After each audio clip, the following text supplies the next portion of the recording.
பாவம், அவர் அனுபவமே இல்லாதவர். అతన్ని చూస్తే జాలేస్తుంది. అతనికి అనుభవం లేదు. ముందు అతన్ని త్రిషా నివాసం నుండి బయటికి రానివ్వండి.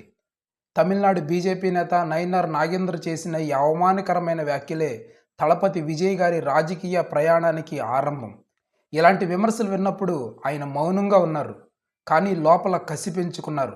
2009లో సేవా సంస్థగా మొదలై 2024లో తమిళ వెట్రి కళింగం టీవీకే పార్టీని ప్రారంభించి ప్రకటించి కోట్ల రూపాయల సినిమా కెరియర్ని ప్రజల కోసం త్యాగం చేశారు.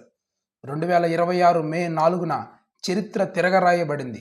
ఎవరితోనూ పొత్తు లేకుండా ఒంటరిగా పోరాడి 108 సీట్లతో ప్రభంజనం సృష్టించారు. 1.7 కోట్ల ఓట్లతో ఏకంగా లెజెండరీ ఎంజీఆర్ రికార్డును కూడా అధిగమించి అసాధారణ విజయాన్ని అందుకున్నారు. నీ కలని ఎగతాళి చేసేవారికి నీ విజయమే సమాధానం కావాలి. నీ గమ్యం వైపు అడుగులు వేయడానికి భయపడకు. నీపై నీకు నమ్మకం ఉంటే ఈ ప్రపంచం నీ పాదాక్రాంతమవుతుంది. కలలను నిజం చేసుకో, చరిత్ర సృష్టించు. Thank you.